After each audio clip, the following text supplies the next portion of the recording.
হলো যে যাদের যেমন নিজস্ব কোনো আলো নেই, শিশু কিশোরদের কিন্তু নিজস্ব কোনো চিন্তা ভাবনা থাকে না। বাবা মা যা করে বা সে তার পরিবেশ থেকে যা শেখে তাই সে প্রতিফলন ঘটায়, তাই সে করতে থাকে। ছোটবেলা থেকে বাবা মা যদি তার সন্তানের সাথে এই কানেকশনটা তৈরি না করে, যে কিছু বাবা মাকে দেখি প্রতিটা কথাতে না বলে, করা যাবে না, শোনা যাবে না, বলা যাবে না, দেখা যাবে না।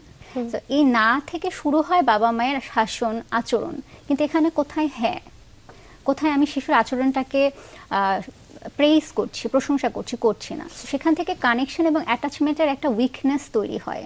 তার কারণে যখন আমার সন্তানটা হুট করে কিশোরী হয়ে যায়, বাবা মা এই কানেকশনটা স্টাবলিশ করতে পারে না, এবং তখনই এই ভেন্টিলেশনের একটা গ্যাপ সৃষ্টি হয়।